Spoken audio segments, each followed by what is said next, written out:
Thanks for having me here. I'm not going to talk. I'm going to introduce Ned. But what I wanted to tell you is that I met Ned Murray 10 plus years ago when I ended my first career. And like Jeff Foley said, I'm still on a journey. And my first career was 30 years in private and independent schools. And the last 7 years of that 30-year career was spent as headmaster of the Episcopal Day School. And when I left it in the able hands of Ned Murray. I met him when the school was interviewing for that position. I had several very good conversations with Ned, and I knew that I left it in good hands. And I want to tell you a little bit about Ned.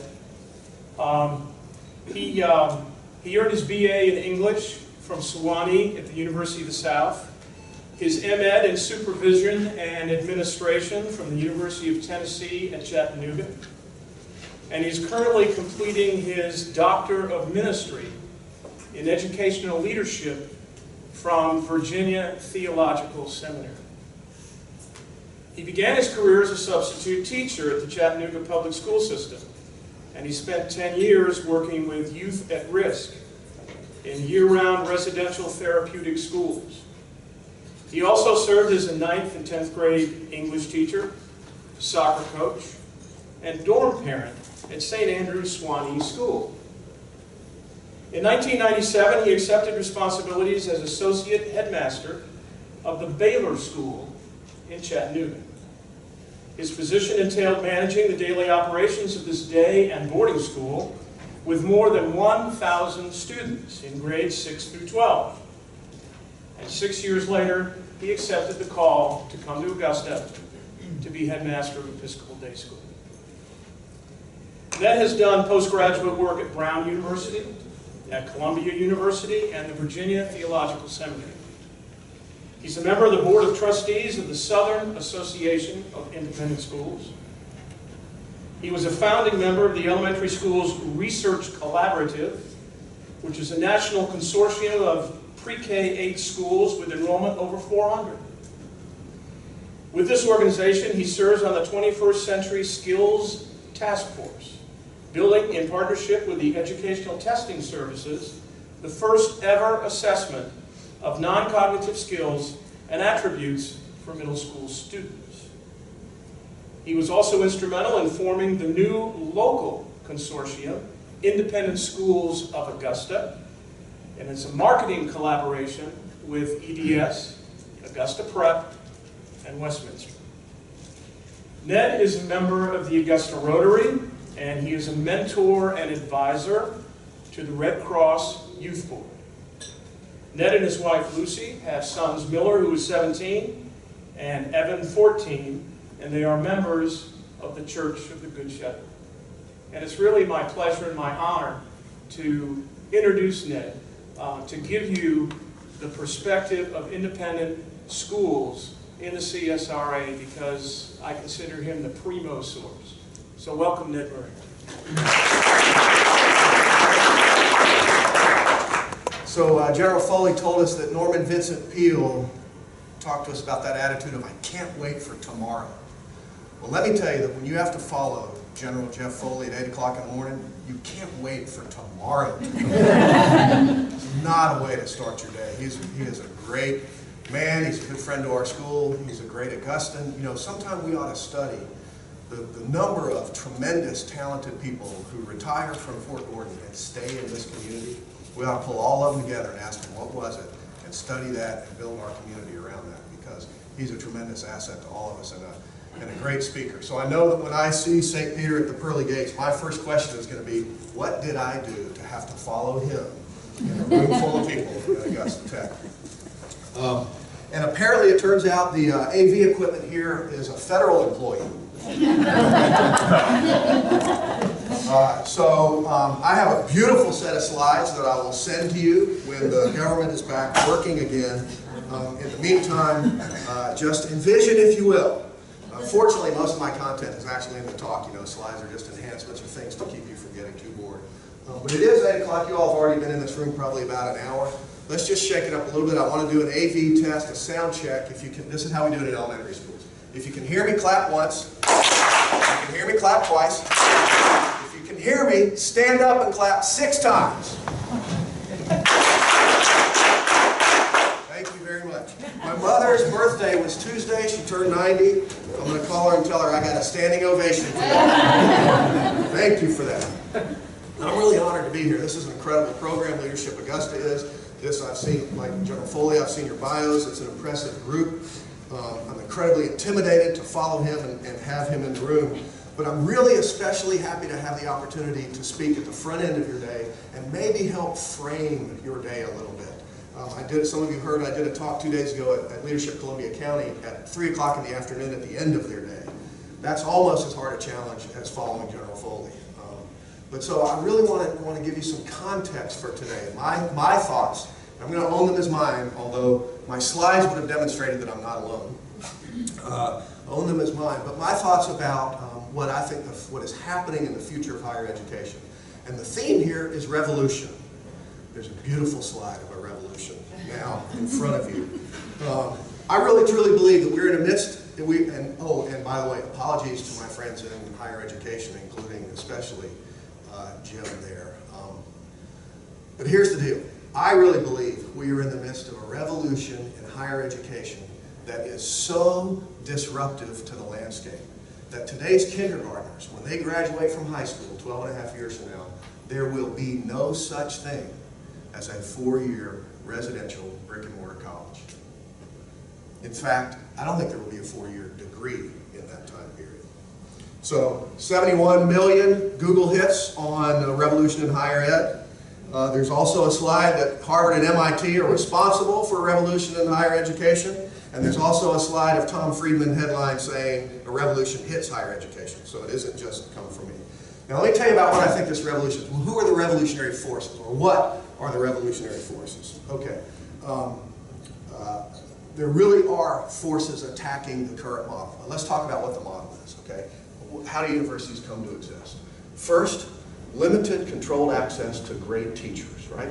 Back in the day, whether they were monks, practitioners, experts, retired politicians, whatever, part of the model is what they offer is access to those people.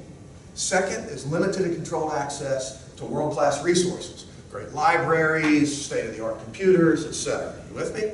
Third part of their business model is limited and controlled access to a great student population, a particular peer group of like minds. So let's take the extreme example in the spectrum.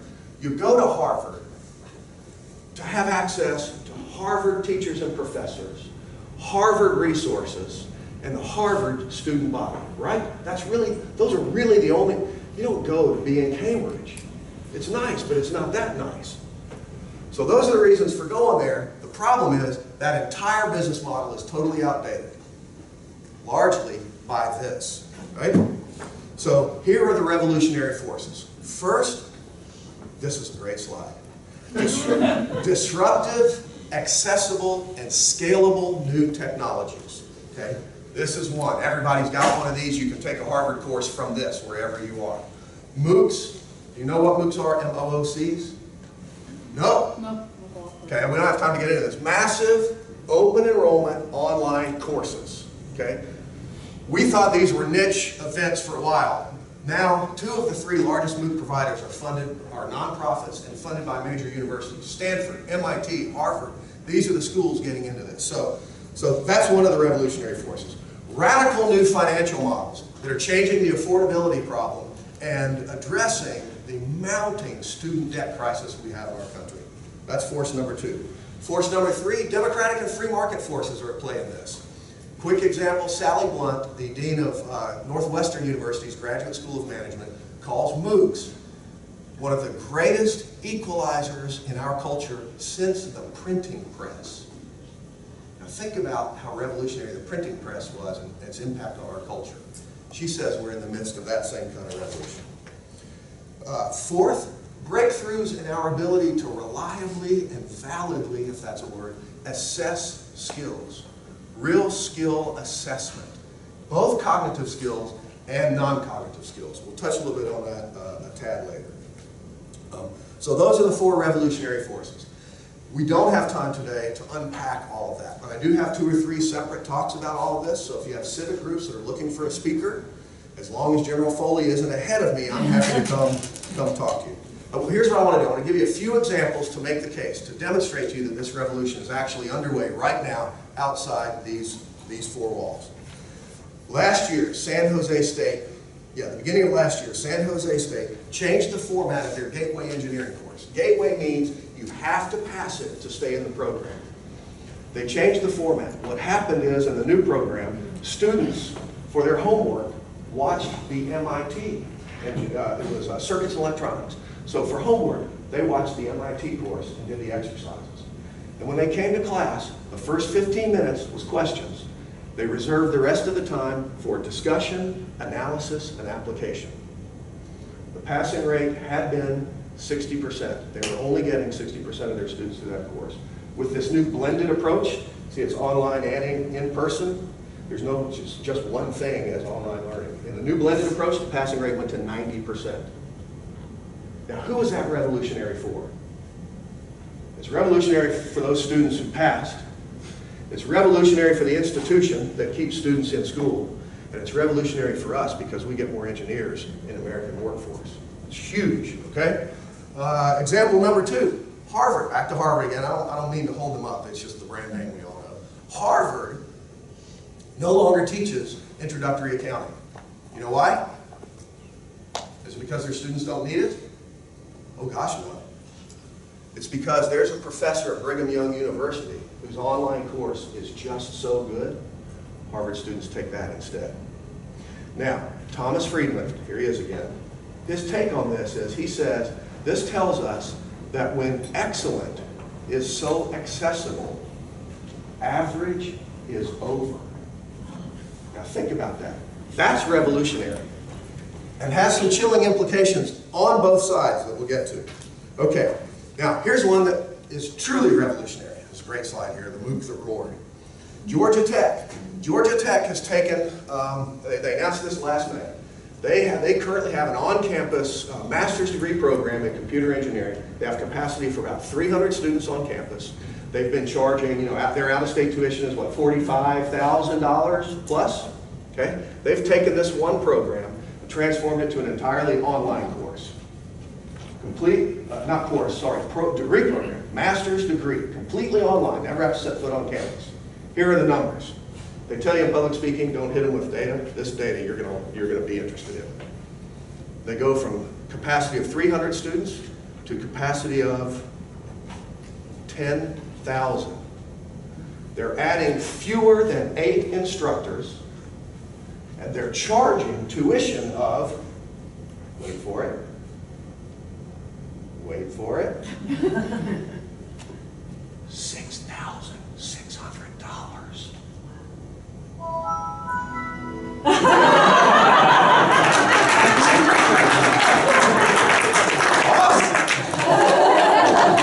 Yeah. Does that mean the federal Take a government? little help. I think we're right for it. They passed the bill.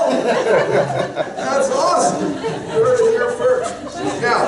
Now think about this Georgia Tech model. Scalable. It becomes affordable, okay?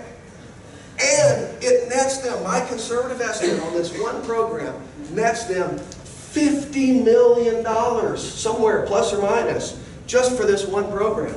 And you know what they're going to do with that $50 million?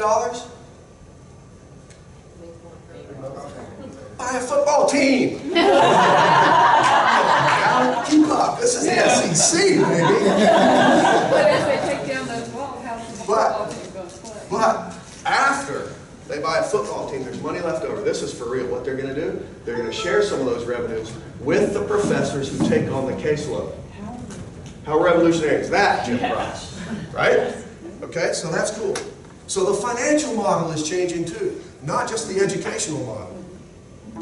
Constantly increasing tuition rates, compounded by ever-increasing student debt, with declining average household income in our country, is an unsustainable track for education. It's just flat out unsustainable. We know it, we read it in the paper every day. Finally, schools are starting to pay attention and do something about it. Did you hear about Sewanee 3 years ago? Sewanee announced a 10% cut in tuition across the board. 10% across the board. The next year, they announced a new policy where freshman tuition, when you enroll, gets locked in for 4 years. So it's predictable for those parents and families. Got that? Pretty revolutionary, right? Then, Converse College does this. It's still not ready. There's a headline here, a true headline. Converse College reduces tuition across the board 43%. We don't have time to talk about how they're doing it, but they're doing it. How revolutionary is that? The model is changing. So what does this mean? What will the future look like, okay? Unlike any other time in history, we, and especially me with the younger ages, are preparing students today for jobs that don't even exist right now. Do you think that has implications? Do you think we need to be rethinking what we teach and how we teach it and to what purpose we teach it? Absolutely. This is not incremental change. This is not a new reading program. This is a new way of thinking about our mission and purpose in the world. It would say lead pod. And we got to open the thumb drive first. It's not showing up. A clip means it's showing up, doesn't it? Is that it? That's it. That's it? Oh, golly, this is going to take 10 minutes just to catch up. All right, let's keep going. He'll get me there. Oh, no, that's not going to work. Get a nice headline. Here's the cake. No, that's not it. Oh, here, open that. Here, I got it from here. I can drive it. Thank you so much. Okay, so we are preparing kids for jobs today that don't even exist. I'm not sure we're going to get it. It's okay. And today's middle schoolers, it's predicted that my middle schoolers will change careers, not jobs, careers, an average of 4 to 7 times in their lifetime. Sorry. That's okay. We can do without the slides. They're really not that important to the thing. It's just to keep people from falling asleep. This group seems to be awake. So here's the question. What is the landscape then going to look like in this environment? And especially college. I'm going to focus on college because I think it trickles down to us from there. And how do we prepare them? So here's my picture of the future of education. I see these characteristics defining the new higher education. First, accessibility. Okay? Finally, truly, the great equalizer. Education will be available to anyone with an internet connection. Now the problem is, 1 in 5 Americans still do not have an internet connection. So we have to fix that problem, but we will. Anytime, anywhere. If family or job responsibilities limit your time to midnight to 2 a.m., you can still get a world-class education. You can take a Harvard and MIT course then. That's new and revolutionary. Anywhere. Think what this means to a woman in Pakistan, or a motivated young man in public housing in South Augusta. Okay? And to more kinds of learners. Let's face it, the reality is this classroom setting works well for a couple of kinds of learners, and really, really not well for a lot of other kinds of learners.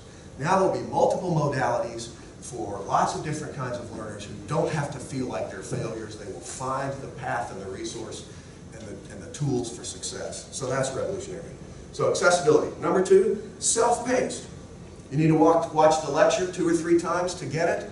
You can. You don't have to fail the course the first 2 times. You're capable of taking algebra in 6th grade? You don't have to wait for everybody to catch up anymore. We have a student doing this in my school right now.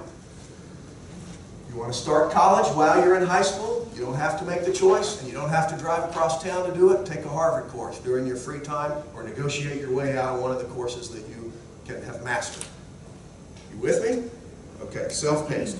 3, assessment-based. The model has to shift from time served to stuff learned. We all have diplomas and resumes. Most of what that tells anybody is how much time we spent with our butts in a seat in a classroom. It doesn't really tell anybody what we can do or what we know. We all pretend it does. You people, do you hire people and interview people? Do you look at resumes? When you look at a resume, do you see where they went to school and what they studied? You think that tells you something. You probably know it doesn't, but we still pretend that this is a house of cards that's about to crumble. And what will do it is new assessment technologies, okay? That's awesome. And finally, individualized programming. Who got together and said 124, 128, whatever it is, semester hours is what it takes to be an educated citizen in America? Who figured that out? Why? Learners will now be able to chart their own course through the education system and pick and choose and mix and match according to their strengths, their needs, and their vision. And there will be influence from industry. What are we looking for? But the middleman trying to control the gateway is gone. Sorry, Jim.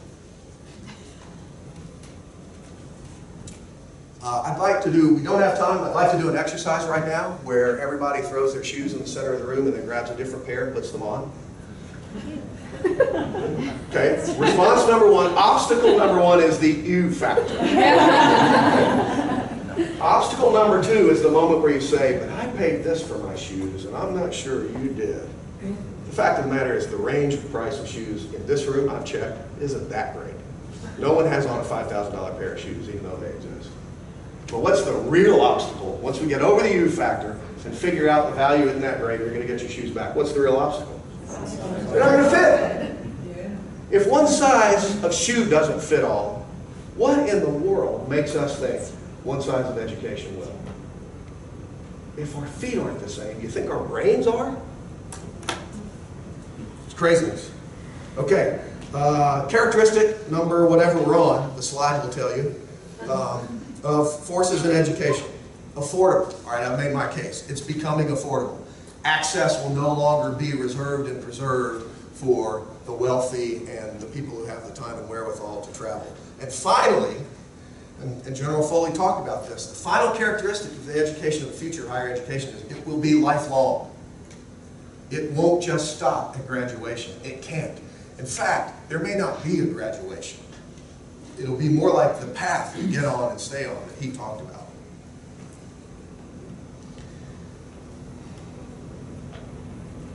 So, here's what I think it'll actually look like. First of all, what colleges and universities are going to do, they're in the process of doing, is they're going to revolutionize their curricula to differentiate those courses and those skill bases that can be learned from a distance or in some blended environment, from those skill bases that have to happen in an immersive, interactive, interpersonal culture. Those are there, right? I mean, let's face it. Do you want your plumber or your surgeon to have only gone to online school? Of course not. Do you care if she learned her math that way? Probably not. What about their art history or sociology? Fine. So we're going to differentiate, I think. That'll be number one. So then you imagine that the higher education experience, the post-secondary education experience begins to look like this.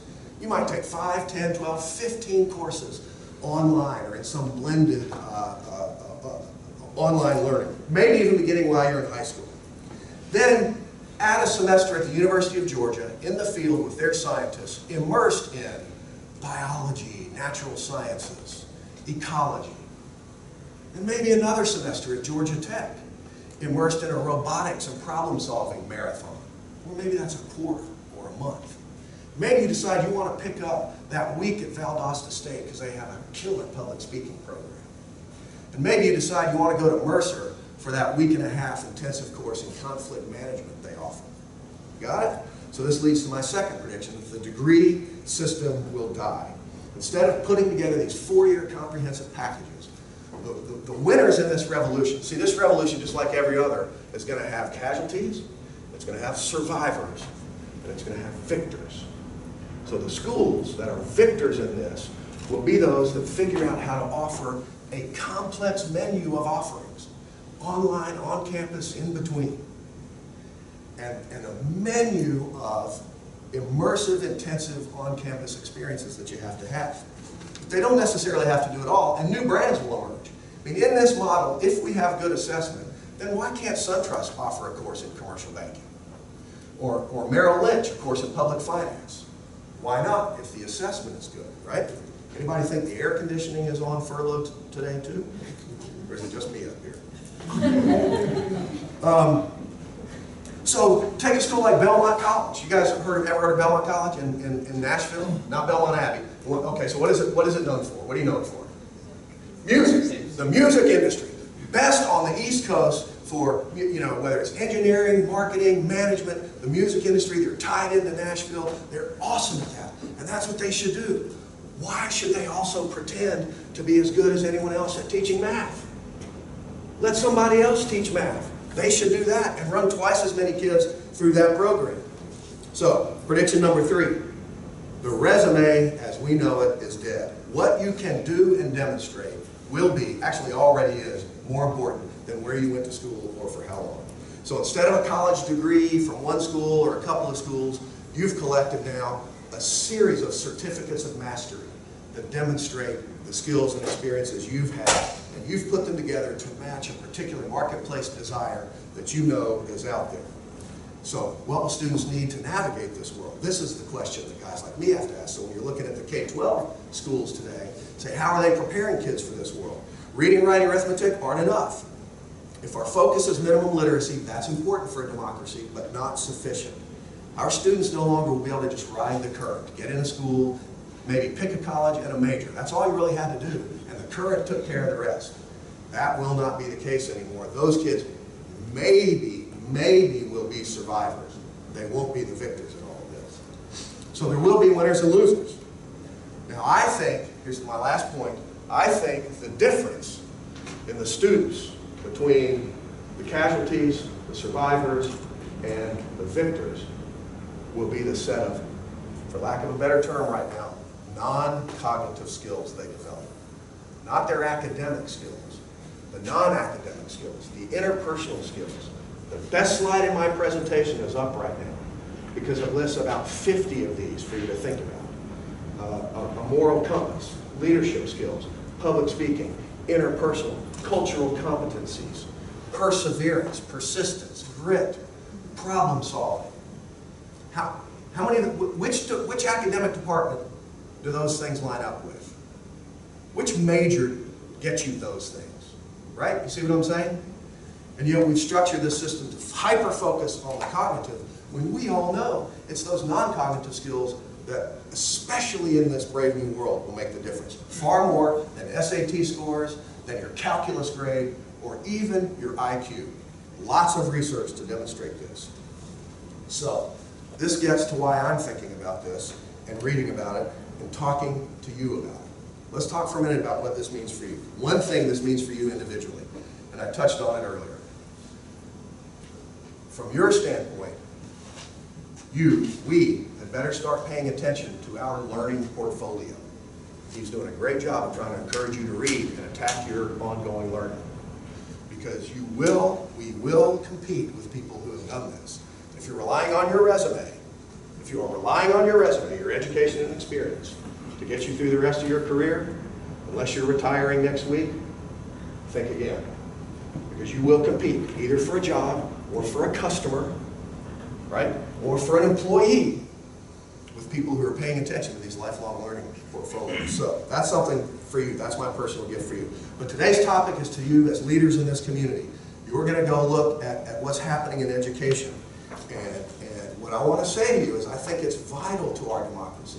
I think it's absolutely wonderful that we have a variety of kinds of schools, and we are blessed in this community to have a variety of kinds of schools. One size does not fit all, and we know this. And as a democracy, we have to have schools that strive to get kids to minimum literacy skills. Language literacy, numerical literacy, and civic literacy. We have to have that. But that doesn't create victors, okay? It's also great that there's a role for specialized schools. Schools that maybe focus on a narrow, specialized range of skills, right? Like a trade school, or what we used to call vocational schools, or even a special needs school. There's a role for that. Specialized schools can also be schools that use a particular teaching methodology. A Montessori school or a Reggio Emilia school, okay? Specialized schools can also be schools that maintain and espouse and teach a particular ideology or a lot of times in our case, theology. Catholic schools come to mind, Jewish schools that are part of their mission is to maintain a particular culture and theology, or certain Christian schools are this way, okay? But if I'm right about this revolution in education, and if I'm right about the ways in which the world is changing, even a little bit, then those students who come out on top will not be students who've come out of these narrow, purposeful schools. The students who come out on top and lead the way for us and our children in this brave new world will be the students, I believe, who attended schools that paid attention to their entire development. Cognitive, non-cognitive, and I would add even spiritual. So that's where schools like ours, let's get back to the beginning. I'm here representing independent schools of Augusta. 3 schools, Augusta Prep, Westminster Schools of Augusta, and my school, Episcopal Day School. We've joined together. We're the only 3 members of the National Association of Independent Schools. We're very different and differentiated. We have some things in common, and this is one of them. It's our reason for being. It's our purpose. It's our missions. This is what we do so well. If you have a minute during the break, I'll tell you why my school does it better. We do offer a different brand version of it. Okay? We're not the same, but we're the same in this way. And so this is what we do. We build an enriched culture and set of programs that do 3 things. Focus on the individual child, build a community of challenge, support, service, and respect, and most importantly, focus as much energy as we possibly can in programs and time and resources on developing these non-cognitive skills. It's in our missions that this is part of what we do. My school does it focusing on the pre-K through 8 years, and we do it in an inclusive theological way so that kids from all faith backgrounds can still get a theological background, biblical training, learning the Judeo-Christian history and texts, worship together, be part of a community that prays together, but still come from different backgrounds. End of commercial. All right, got to end. My purpose here was 4 things this morning. Number 1, to convince you that the world is changing rapidly and a revolution in higher education is underway as a result. Have I convinced anyone? A few, okay? The rest of you see me later. We've got some remedial work to do. See, this is the difference the slides would have made. You're visual learners. Everyone who just didn't put up your hand is a visual learner. Number 2, to convince you that a diversity of kinds of schools from which to choose is a good thing. Anybody believe that?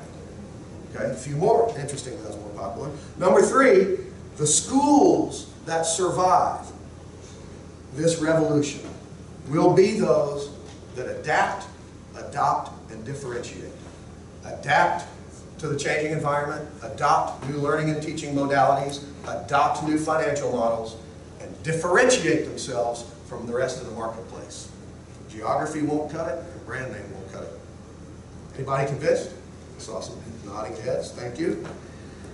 And finally, to convince you that the schools that prepare students for top levels of success in life, levels of meaning, levels of satisfaction, levels of influence on their communities, the students that do those things will be the ones who went to schools that paid careful attention to their non-cognitive skill development.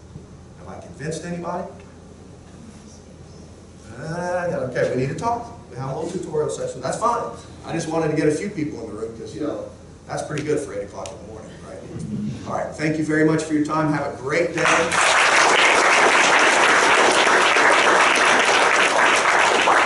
I want to come back and hear from you what you saw that confirms this and what you saw that challenges this or refutes this. Are there any questions for Mr. Murray? I just want to congratulate you for being chosen as one of the speakers for